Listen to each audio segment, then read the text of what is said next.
Good evening, everyone. Thank you for joining this call. At the outset, I would like to thank the management of PVR for presenting us the opportunity to do this call. From the management here, we have Mr. Gautam Datta, CEO, Mr. Kamal Gyanchandani, CEO, PVR Pictures, Mr. Nitin Sood, Group CFO, and Mr. Rahul Gautam, VP Finance. I will leave the floor open to Mr. Sood to give his opening remarks here. Thank you. Thanks, Abhishek. Thanks, everyone, for taking out time for the call. I'll give a quick snapshot of our Q2 numbers and what are the key highlights for this quarter, and then we can move in to Q&As. Overall, consolidated revenues for the quarter were 715 crores as compared to 560 crores in Q2 of last year, which are up by 28%. Overall admissions for the quarter were up by 25%, and consolidated EBITDA for the quarter was 130 crores as against 96 crores in the same period last year, which is a growth of 36%. EBITDA margins also for the quarter were up by 110 bips. They were at 18.2% versus 17.1% in the corresponding period of last year. And consolidated PAT for the quarter was 33 crores. As compared to 25 crores, which is also up by 31%. During the quarter, I think 2-3 big highlights in terms of what are the key developments. One, we completed an acquisition of SPI Cinemas, which is the South India-based chain that we acquired. The acquisition was completed on 17th of August, so roughly about 43 days of operating numbers of that asset are part of the numbers, consolidated numbers that we reported. We acquired a 71.7% stake in SPI, and we've currently applied for stock exchange approval for the merger of that entity. Effectively, post-merger, we'll own 100% of that entity. So that is work in progress, and hopefully by the end of this year, we will be able to close the merger process. Number two, we also did a deal with our online aggregator partners, BookMyShow and Paytm, for a period of 3 years, which we announced earlier during the quarter. Under the transaction, we are entitled to receive 410 crores towards minimum guarantees and refundable deposits from these partners for enabling booking of PVR movie tickets across their platform. Bulk of this money was received upfront and was used in partly funding the acquisition that we did. We also opened, on the screen opening front, the first half has been slightly slower, but we've opened about 34 screens till date. This includes 4-screen property, which is opened under the SPI portfolio post the acquisition. We had given a broad guidance of opening 90 screens in PVR portfolio and roughly 8 new screens which were expected from the SPI portfolio. We are completely on track to deliver those numbers.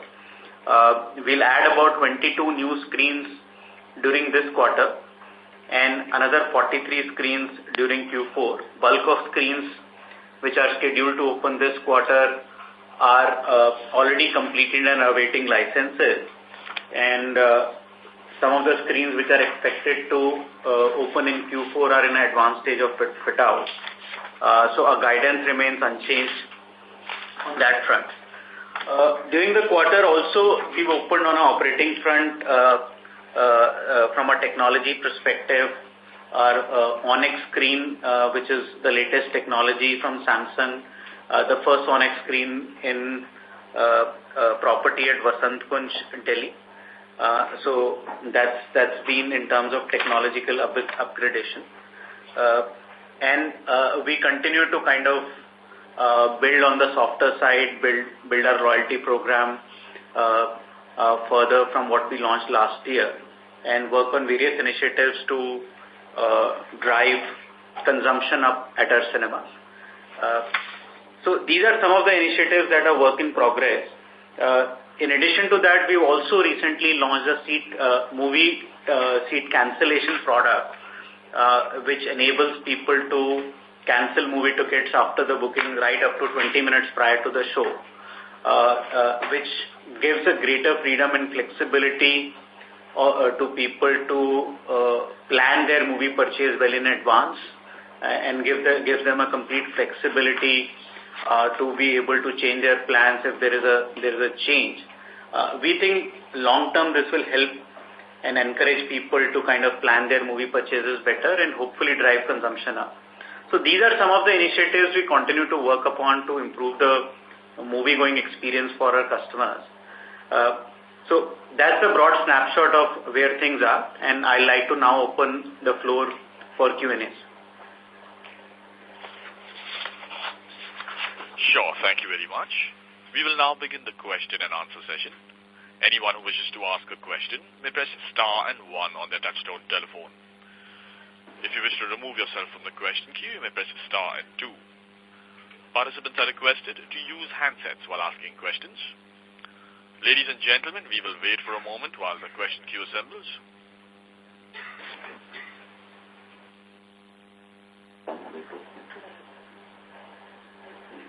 Anyone who wishes to ask questions may press star and 1 at this time.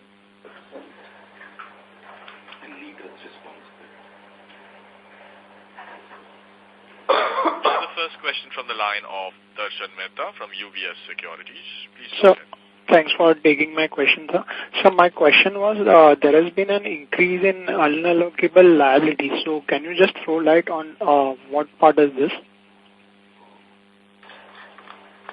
Just 1 second.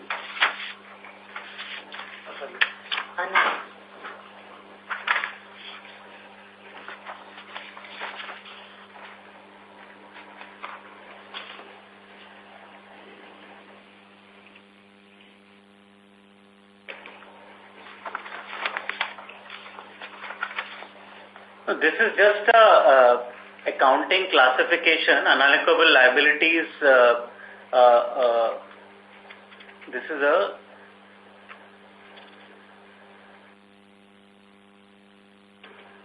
Hello. Yeah.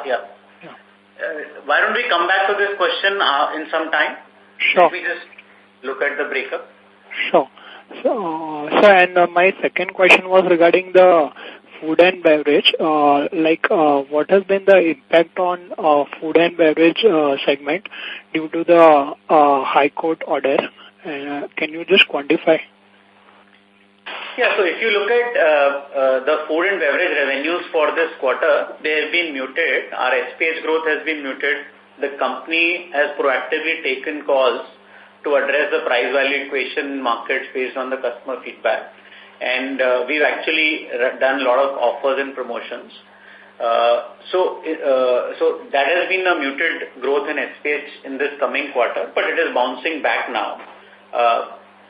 In spite of this, we've had a strong growth on F&B revenue on an overall basis because one, admission growth has been very, very strong. We had a same-store growth in admissions of 9% this quarter, which is a big one. And on top of that, you would see that the GST rate on F&B was brought down from 18 to 5%, as a result of which the net revenue looks higher. Some of that benefit is not lost because you will also see a corresponding increase in expenses because now we do not get an input GST tax credit on a proportion of our expenses. So F&B revenues, in spite of this, same-store growth has been in the range of 19 to 20%. Sure, sir. So thanks for taking my question. So I would join the queue for the first question. Sorry, hi. Your question regarding unallocable liability, that is basically the debt amount which has increased, which under the standards is required to be sort of allocated as unallocable. So it's just a debt increase which is reflected in that. Okay. So this debt increase is account of this. Hello. On the acquisition, on account of the acquisition. Okay. Fine, sir. Thank you. That's it. Thank you. The next question is from the line of Urmil Shah from IDBI Capital. Please go ahead. Yeah, hi. Congrats on good operational performance. So my first question is on the ad revenue. Firstly, was there a kind of slight miss as regards the Q2 growth versus what we were expecting at the start of the quarter? And how should we look at the growth for the second half? Because the ask rate increases, keeping in mind our outlook for the full year. First of all, to your question, it's not at all been lower than what we had expected. We are completely on track with what we had projected or wanted to achieve in the H1 of this year. Every year, Q3 is supposed to be the biggest quarter, and this year is no different. The bulk of the growth will possibly be coming out of Q3 and Q4, and we are sticking to our guidelines of what we had stated at the beginning of the year of close to about 15% growth overall on the ad revenue piece. Sure. Then, as regards the convenience fee adjusted for the one-off in this quarter, should we take that as the run rate going forward? Yeah, that will broadly be the run rate of how it will get accounted for. Under Ind AS, because we've received large part of this money in advance, you need to also account for the time money cost of that, partly in EBITDA and higher allocation towards finance costs. You would notice we put a footnote. So that is how it will appear. But yeah, broadly, we've got 2.5 months of numbers under the new deal consolidated in this quarter. The run rate will marginally be higher in the subsequent quarters on account of 2.5 months changing to 3 months. Got that. And as regards to the gross margin in F&B, should we be able to maintain this and maybe increase it over the long term as the mix increases? So should we take that as a base? So for us, more than margin, absolute money realization is the key. So we don't worry about margins too much. Is the net realization which is our focus. So if we can get higher revenue growth at a higher cost, I think that's more than acceptable. That is acceptable. So I think the net realization per customer is the key metric that we track. And so this will keep varying marginally. The 25 will not become 30. But whether it will be 25 or 27 can keep varying depending upon how we kind of play out our F&B strategy. Sure. And my last question was on the screen addition. It was good to see you maintaining the full year outlook. But, what is the kind of number wherein you don't see any risk of slippages? Broadly, we don't see any risk of slippages. I think the broad slip could be if any one property gets delayed. If one of the larger property gets delayed, you say technically a 10-screen property can move from March to April. That's broadly the risk you can take in a number. But we think there are a lot of other properties which we have not covered in this list, which are also parallelly in progress and likely to come up around the same time. So we are reasonably confident. I think we should be able to deliver these screens. Sure. Thank you and all the best. Thank you. Next question is from the line of Abneesh Roy from Edelweiss. Please go ahead. Sir, congrats on a very good set of numbers. My first question is on advertising. Your guidance in Q1 was 18 to 20% growth for the full year. You have reduced that to 15%. While I see most of the movies doing well, your top 5 movies, the admits were up sharply. So why would you cut your guidance in that context? Is it because of this liquidity crunch plaguing the overall advertisers? Is that the reason why you want to be a bit cautious? Not really. Actually, I said we will be in the region of 15-17% growth. The only thing is that normally cinema advertising gets triggered with blockbuster films, which are all coming together in the Q3 and early Q4. So you would see a much healthier, bigger number getting clocked in this year. And we would get to that number. So technically, we are not changing any guidance. We are largely saying it will be upwards of 15%, and we should be able to get there if we have a good run with some big blockbuster films coming. So this seat cancellation seems to be an interesting development. One is why introduce this after so many years? Second is, how does it work?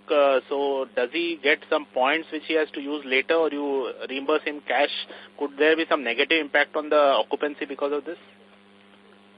No, so the way the product works is that currently the product is only available in an online mode. It's not available in offline. So if you have booked a ticket online, so every customer who's booked a ticket online has an option to cancel the ticket if his plans change later. And if he cancels the ticket anytime 2 hours prior to the show, we charge a 25% cancellation fee, and 75% of the money is refunded. There is no points. We refund him the money, and he has an option to cancel it up to 20 minutes prior to the show, in which case we will also refund him 50% of the money. This is based on a lot of data analytics that we've done in terms of how our movie booking behavior, etc. also is. But the whole idea is to drive up consumption and create a habit for people to book in early. Our experience is a lot of people want to plan a weekend purchase, but they are not decided. They are on the fringe. By the time you get to decide on a weekend, all the good seats, etc. are gone. So the idea is to encourage early booking, let people to plan their movie purchase earlier, and in case their plan is tentative and undergoes a change, 25% is not a big amount of money. So a lot of people will be willing to forego that just in case the plan changes. And it allows greater amount of flexibility in the current operating environment where customer has choices across various other products and platforms to make the whole customer experience more meaningful. You should evaluate this product on the basis of what perhaps Amazon and players like Zara have managed. They have sold shopping on the basis of returns. So technically, which was never thought through, nobody ever in the retail would have ever sold shopping because you could return. So similarly, because you can cancel, we think that over a period of time, consumers would be more willing to book. The idea is get them to book more, not to cancel more. But because there is freedom to cancel, perhaps we believe very strongly that it would cultivate a stronger desire to also book. So our game plan really to say you lose nothing or you lose marginal, but you gain lot in terms of what Nitin explained, better seats and a surety of going and watching the film. Sir, here two questions. One is, in hit movies, could this be negative? Because in just 20 minutes, if you have to use this perishable commodity, you are getting 25%, but you may lose 75% for a hit movie, for example. So could it be negative for hit movie? Because if you look at the data at box office, most of our purchasing is happening 40 minutes prior to the show beginning. So between -40 to -20 is when your bulk of your tickets are getting sold at the box office. So we believe that if somebody even cancels last minute, that inventory for a big film can get liquidated at the box office. Vice versa, if it's a small film, any which way, there is nothing much to lose for us because you never have a situation of a house full there. So your SPH is down 3% YOY and quarter on quarter also it is down. So it's a conscious strategy, I understand. Could you give some more color? How many screens have seen this conscious strategy of cutting down in the non-peak? And could there be more cuts? Because if you really ask a customer, 3% cut is, at least on reported number, seems quite low. It cannot induce consumption. I understand non-peak it will be higher. Yeah. First of all, the belt where we sort of went ahead and cut severely was Maharashtra. But beyond that, there were only two strategic promotions that we had run all India. One was the Deals Day and one was the Happy Hours. What you see is -3 is a blended impact of the price cut, but wherever we had cut the price, it was fairly severe, and we had taken pricing down by about 30-40%. So I agree to your point that we needed to show value, and that's what we did. We did gain on certain volume uptake wherever we did that, but now we've sort of done a lot of data analysis, and you would see that in quarter 2 and 3 we'll be completely back on track. But your F&B growth is coming because of higher volumes in the non-peak, or is it coming because your peak hours was really strong in terms of occupancy? So the way you are saying, it seems in the non-peak it has not worked. Is that correct in terms of understanding? Yeah, it did not work on the non-peak because even after cutting significantly, people did not see enough value, and there was not so much of a conversion. You're right. So in non-peak, it will now come back to in terms of parity, in terms of pricing? Except for Maharashtra, where some of the key products have been corrected, but beyond that, we have water has been subsidized across. But beyond that, you're right, we've got most of the pricing for the other products back to normal. Sir, one of your key competitors did not have the two aggregators for a few weeks. Did that lead to market share gain, because these aggregators are important, and if they find you as the prominent one and the next one is not there, did it lead to market share gains, and is it possible to quantify? No. So, I mean, you'll have to appreciate that this is a very hypothetical question. And although we were monitoring the situation closely, but it's tough to give an accurate answer on this, our sense is that there was a minor uplift in admissions. There was a confrontation between our competitor and one of the aggregators starting, I think, early September. And you know, even if our sense of a certain uptick in numbers, admission numbers is correct, it was too small a period to meaningfully impact the overall admissions. I would leave it at that. And so lastly on the MENA, now do you have more details to share? It's been 3 more months. Not really. We are still in the process of developing a business plan for that market along with our local partners there. And I think once the plan is developed, we'll be in a better position to share. Okay. Okay, sir. That's all from my side. Thank you. Thank you. The next question is from the line of Chirag Shah from CLSA. Please go ahead. Yeah, hi. Thank you for taking my question, and congratulations on good set of numbers. A couple of my questions have been answered. Just a quick question on the comparable property expense increase. Now I understand that these are, the numbers are not apple to apple due to partial GST tax credit loss on F&B sale. But even adjusting for that, can you just highlight where are the cost pressures that we are seeing apart from rental cost? Because employee cost seems to have increased quite a bit. Yeah, so as we mentioned, there are 2 or 3 big areas here. One, the total expense growth includes a one-time expense of roughly 5 crores of transaction cost relating to the SPI transaction that we did, the Book My Show deal that we did, and the ongoing F&B matter. So roughly, I would say 5 crores is one-time cost reflected in this. Part of that is coming in our other expenses. Part of it is coming in terms of bonus incentives, etc., as part of personal expenses.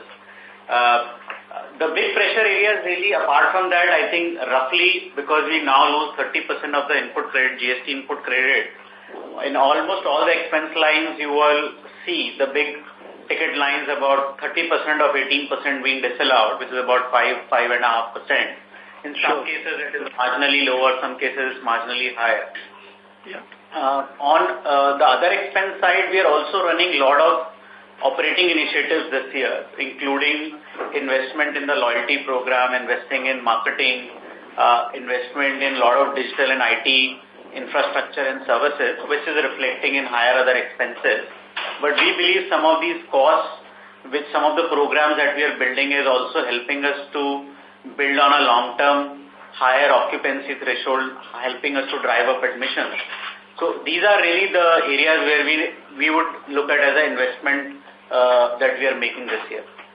Sure, Nitin, that's very helpful. Just a follow-up on that. So can you just share what is the breakup between contractual expenses and owned employees? Because that would mean that the adjustment on the F&B side would be a little different. I'm assuming there is a GST on the contractual expense amount. We wouldn't have the specific breakup available with us right now, but we can share that with you offline. No problem. Thank you so much, Gautam. Nitin, thank you very much. Thank you. The next question is from the line of Siddesh from Dolat Capital. Please go ahead. Siddesh from Dolat Capital, you may go ahead with the question.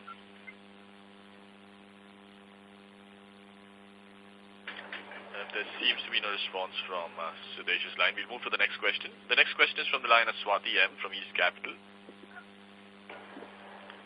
Hi, thank you for the call and very good set of results, so congrats. I just wanted to check the status on the state level taxes. So on top of GST, how many states are now building in local body tax? At this point, local body tax is applicable in the state of Tamil Nadu. Chennai Municipal Corporation. And to be more specific, it's applicable in Chennai and a couple of more cities, Coimbatore and a few other cities, but not in the entire state of Tamil Nadu. In addition to that, recently, there has been an announcement by Madhya Pradesh, in the state of Madhya Pradesh by Indore and Bhopal city councils that there would be LBT. Apart from that, there is no LBET in any other part of the country. Even in Madhya Pradesh, I must clarify that Multiplex Association of India, which is the apex body for all multiplexes in this country, is in constant engagement, continuous engagement with the government of Madhya Pradesh and also with the officials of the local municipalities of Bhopal and Indore to withdraw the LBET. While the matter is in discussion, all I can say is that we are fairly confident that we would be able to get a positive outcome even in these two cities. But at this point in time, apart from a couple of cities in Tamil Nadu and Bhopal and Indore in Madhya Pradesh, there is no LBET in any other state or city or town of this country. Okay, understood. So you mentioned that about the city of Madhya Pradesh, right? And I've read on the news that there were film screenings were suspended in that state because the theater owners were protesting this local body tax. So can we expect any impact this quarter because of that? Well, firstly, your point on film screenings being suspended is correct. The suspension has been on for last 2 weeks. We expect the suspension to come to an end very quickly because, like I mentioned, we are in continuous engagement with the state government and the concerned people. As far as impact in the third quarter numbers are concerned, from PVR perspective, the presence in Madhya Pradesh is limited to 3 multiplexes. And these 3 multiplexes have a very, very small contribution in our overall admission base. As far as financial numbers are concerned in Q3, we expect no meaningful impact on numbers because of this temporary suspension in Madhya Pradesh. Okay, understood. Thanks. And how has the quarter been so far? I mean, all the expected super hits are still yet to come, but I think we already have a couple of good hits, yeah? Yeah, so I think we started the quarter on a very good note. I think the good news is content this year is playing out well, and a lot of small to mid films have done really well and have been appreciated well. Overall, I think we have a good pipeline of content in this quarter, and November and December are expected to be big months, not only for Bollywood films, but also for regional films and Hollywood films as well. So I think we are looking for a good quarter ahead. Okay, understood.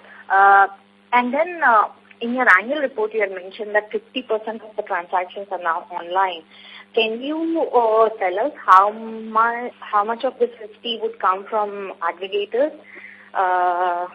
Like maybe if you can specify how much is coming from Paytm or how much is coming from Book My Show and how much comes from your own website. That would be interesting to know. The overall online admissions, there is an uptick. We are happy to report that it's exceeded 50%. We are hovering between 52.5% and 55% now. And you must also note that the gross box office contribution of these 52.5%, 55% is actually almost 5% more. So this is the admission contribution that I spoke about. But when you look at the gross box office contribution is almost 57.5% to 60%. As far as split between our aggregators and our own platforms, this is sensitive business information. We are uncomfortable sharing it. Okay, no problem. Just last question from my end, if I may. For the real estate industry, there have been a little bit of concerns given the liquidity tightness in the market. So for this year, I'm sure you have visibility, but do you think it can be a problem next year because you have been guiding that you'll add around 50 screens every year, and can that be at risk? And what kind of, if you see the pool of developers you work with, what is your level of confidence with respect to business continuity in these conditions for the developers you work with? So I think it's very tough to say at this stage. This is too premature.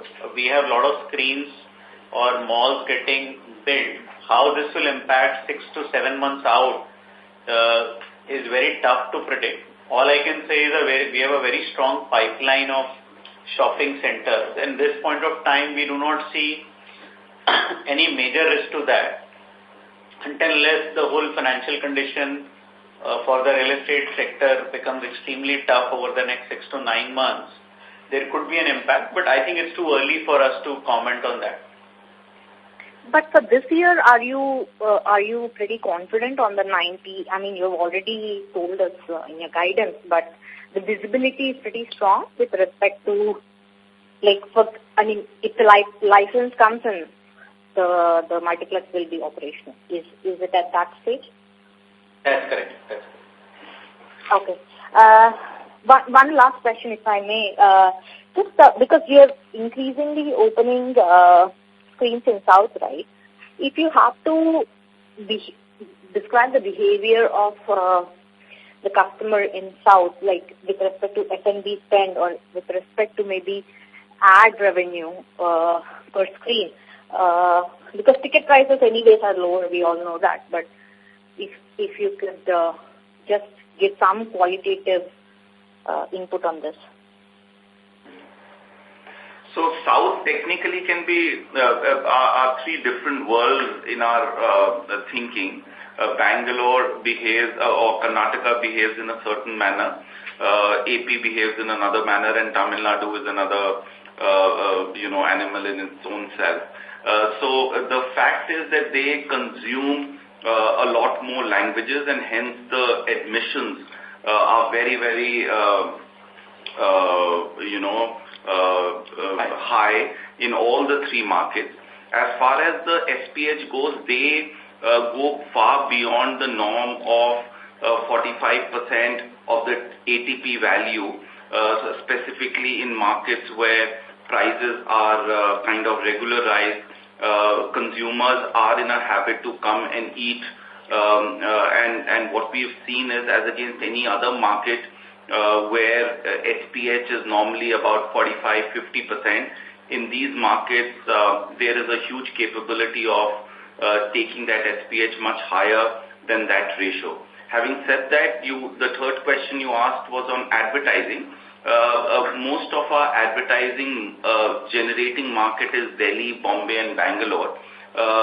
Advertising, the way it works is about 20% of the advertising revenue is local in nature, where retailers and certain corporates operating out of that city advertise. But largely advertising generating markets in that ratio is Delhi, followed by Mumbai, followed by Bangalore. Okay, thank you. I'll get back in queue. Thank you. Thank you. The next question is from Yogesh Kirve from BNK Securities. Please go ahead. Yeah, thank you for the opportunity. So in terms of the lineup, the screen lineups that we have, so that can that support that kind of addition that we are likely to see this year, about 90 to 100 screens? So is that going to be a sort of a new normal going ahead? Yeah, we definitely expect, I think, screen outlook to move up. I think we will be in a better position to comment on the outlook for next year by the time we enter Q4. But we definitely think, I think, the screen opening outlook for us will definitely move up from 50 to 60 screens which we've opened in the past, and would move up to the range of 80 to 100 screens like the current year that we are opening.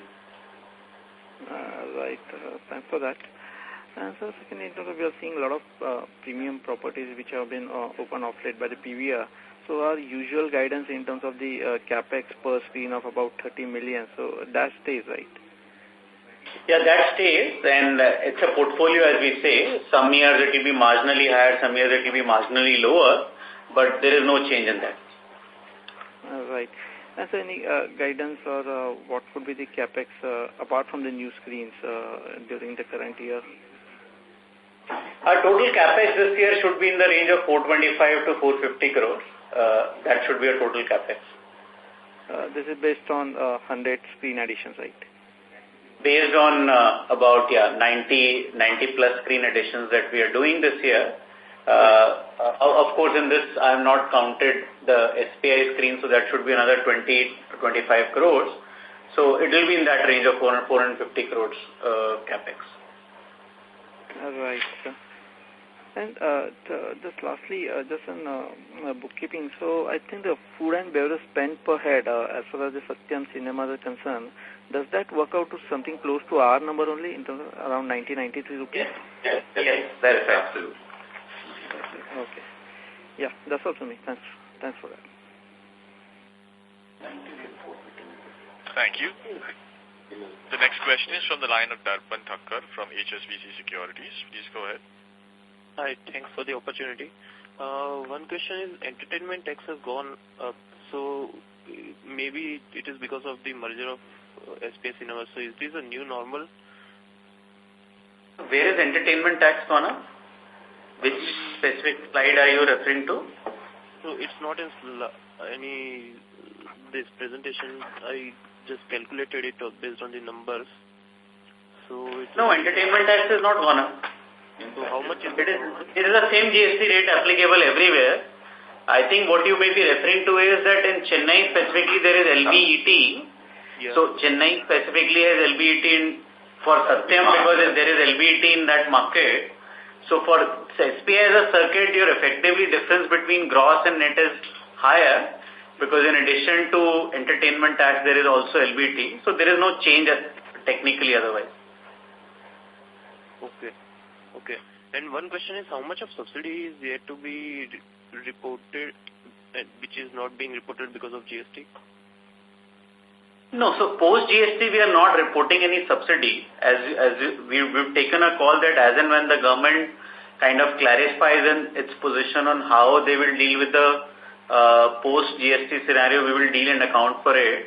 But effectively, I think in the last financial year, that was about a 18 to 20 crore number. There is still no clarity from various state governments on that issue. And this year will be about a 10 to 12 crore number. But we've not accounted any of it till the time we have actual clarity from the government on the balance exemptions that were overdue. Okay, so I mean, on the basis of what earlier regime, it's coming about 10 to 12 crore for full year. That's right. Okay, thanks.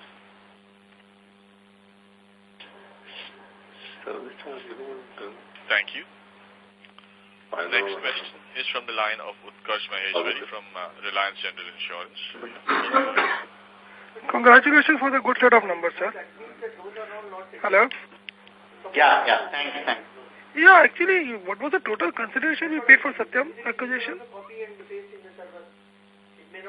635 crores was the total consideration we paid for 71.7% stake of Agree, but then how come the goodwill on acquisition is coming at 715 crores, what you mentioned in the balance sheet? I mean, I want to understand how the goodwill is computed.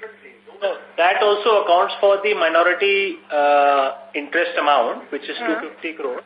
So that's how the goodwill has been calculated. Okay, so basically you mean to say 633 and the balance minority portion is being actually put together shown as goodwill. I mean, that has been accounted for as a total consideration while minus the existing book value of assets. That's how you account for the goodwill. Okay. And I think now we are nearly at 0.95 for debt to equity, and probably do we see this particular levels sustaining, or we see some sort of more inorganic forays and probably some sort of pull up in the debt equity ratio going forward? No, see, on the capital structure point of view, we will always fund it. Any organic or inorganic growth that we will end up doing, we'll fund it in the most optimum manner. Yeah. We don't think the debt equity levels will move up from where they are. Okay.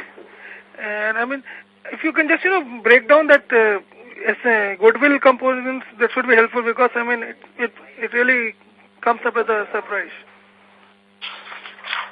No, it should not come as a surprise, because we bought an asset for roughly 1,000 crores enterprise value. Okay. Minus the book value of assets of that enterprise, the difference has to get accounted for as a goodwill. So that really is 1,000 crore minus what you got on the book is less than 300 crores or what? Because 715 is the goodwill.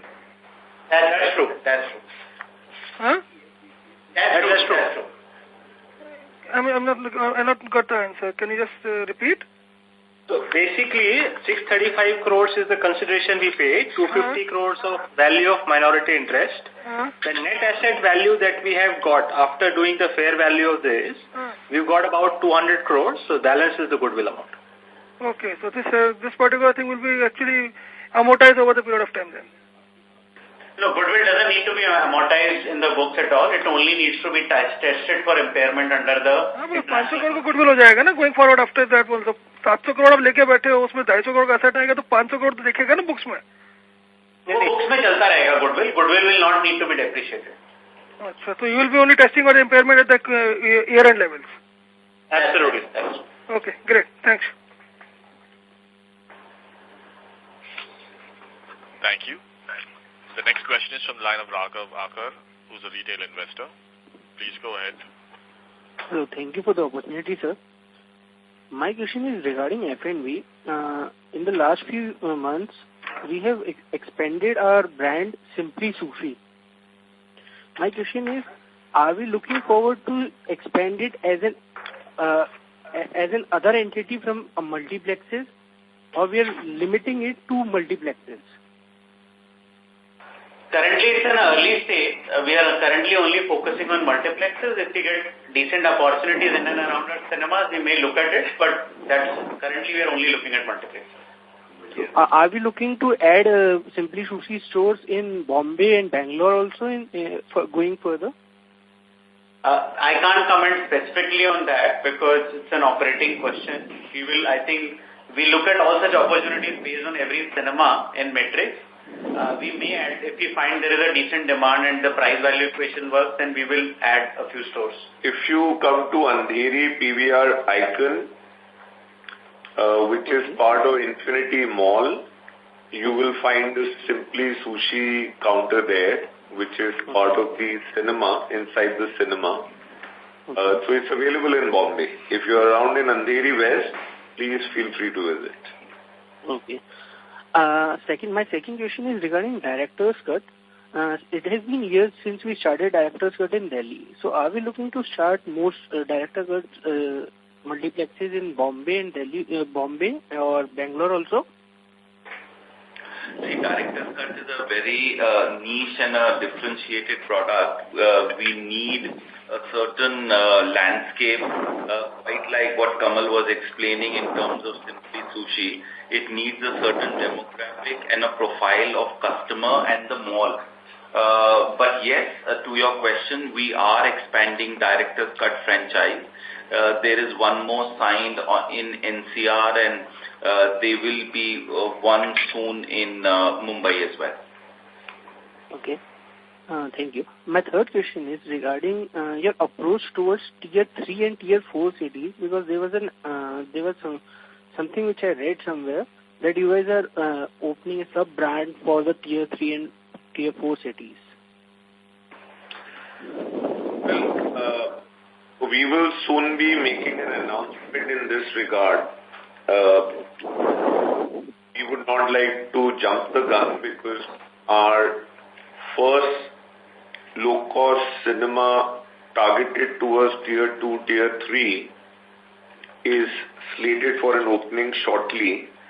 And at that juncture, at that point, we would be making a formal announcement.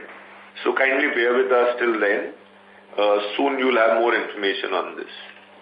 Can we expect that in FY19 or should we expect that in FY20? Absolutely, FY19, you will have it. Okay, thank you. Thank you. Next question is from Urmil Shah from IDBI Capital. Please go ahead. Yeah. So just one data point. Just wanted the number of premium screens as of end of second month. The total of 60 premium. 62 screens in total is what we have premium screen. Sure. And if we look at the additions for the second half, would it be possible to share how much of that would be premium screens? In the pipeline that you're talking, what we're sort of looking to execute? Yeah, that's right. Why don't we share that with you offline? Sure. All right. Thank you. Thank you. The next question is from Jay Doshi from Kotak Securities. Please go ahead.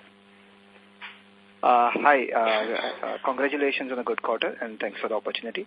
A couple of quick questions. One is, could you please give us an update on what's the progress on the PIL and the Bombay Court, and it was to sort of be taken up in the Supreme Court. So, what is the status as of now, and when do you expect it to sort of close? Sure. So, just a quick update on the F&B matter. As you're aware, several petitions were filed in various high courts, and some of the high courts like Jabalpur High Court and the Indore High Court dismissed these petitions. Even one was dismissed in Hyderabad.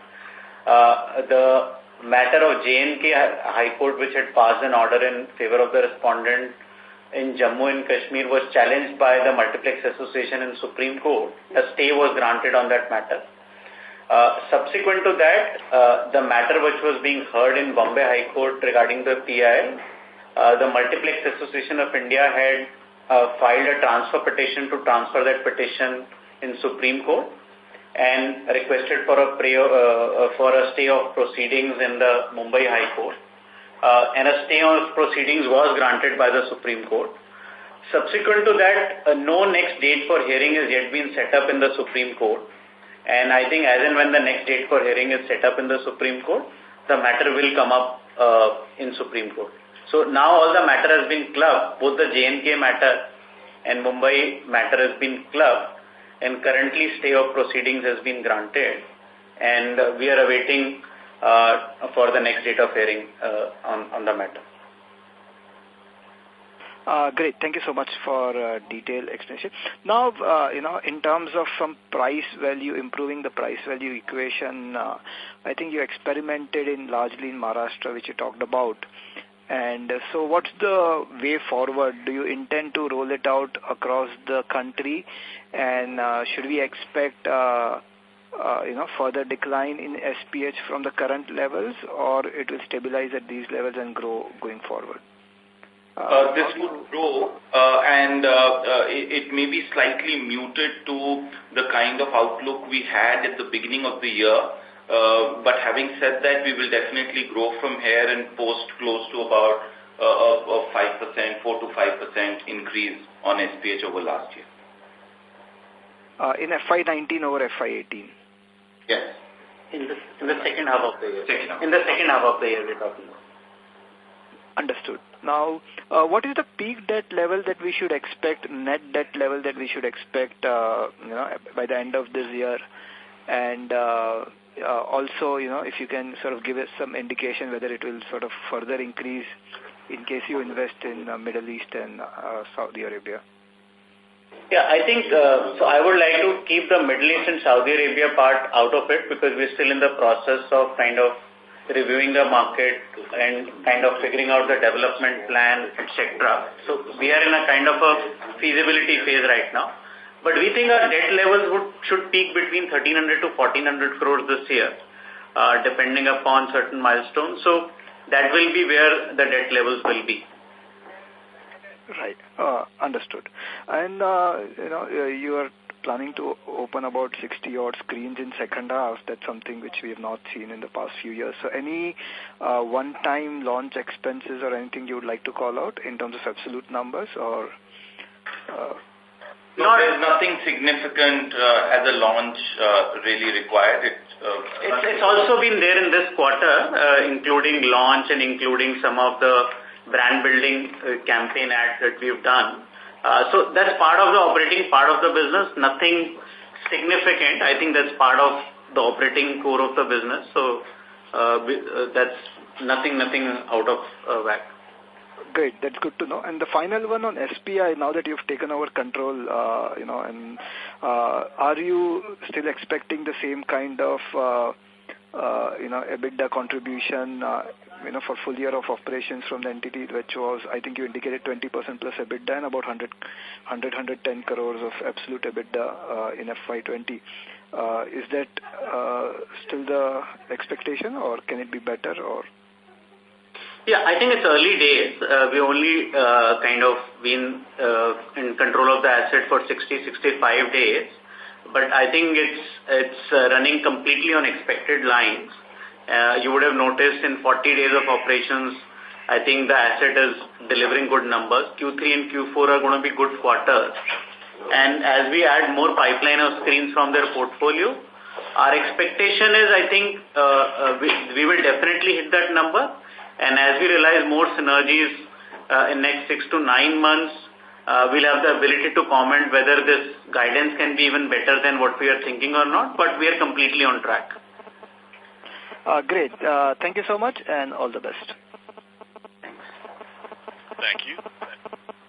The next question is from Viresh Patak from Goldman Sachs. Please go ahead. Hello. Yeah, thank you. So just on an average, the property comes up for renovation after how many years?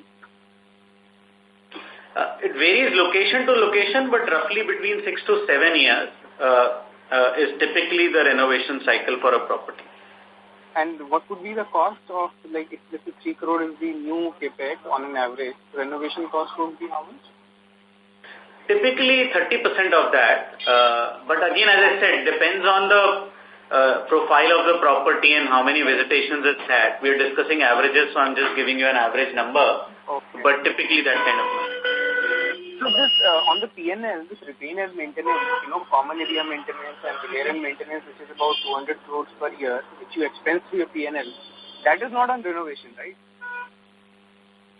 No, so one part of the expense is really relating to day-to-day maintenance, upgrades, etc., which is expensed off. The second part of the renovation is building out the asset, renovating it for a long term, which is capitalized. Okay. So where are you spending this 200 crores, which you are, common area maintenance and, normal repair and maintenance? Why is this so high? This is part of occupancy cost. I mean, we have most of our properties in malls, and the malls have a lot of common facilities that are provided. So the developer, there is a charge which is paid for that common area maintenance. Okay.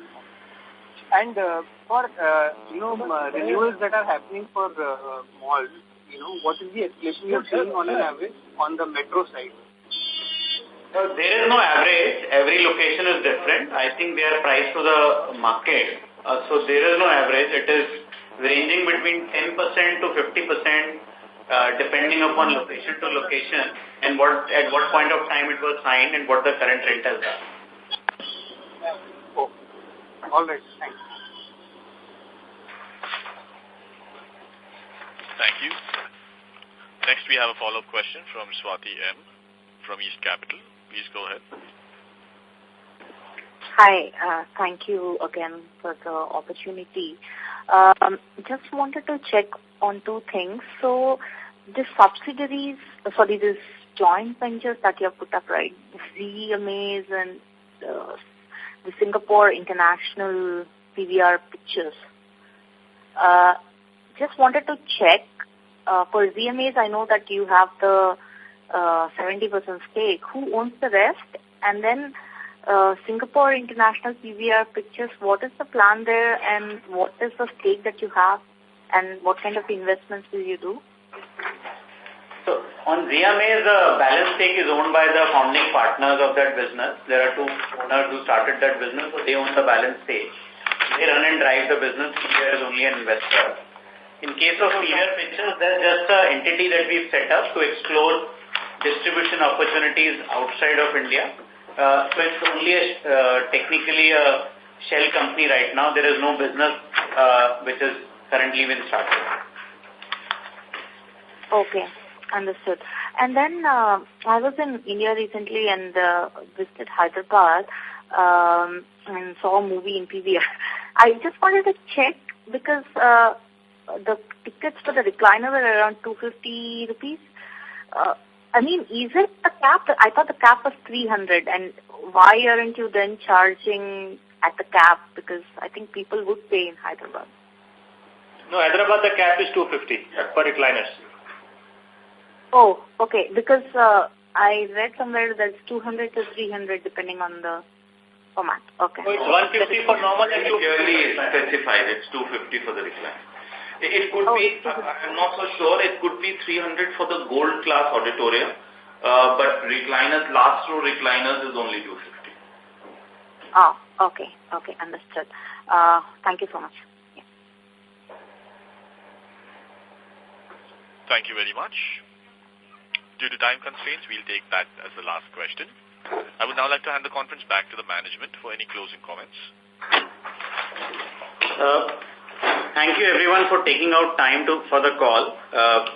And if we have not been able to answer some of you on this call, feel free to reach out to us you can call me or my colleague Rahul Gautam who's been on the call, and we'll be happy to address your queries individually. Thank you very much.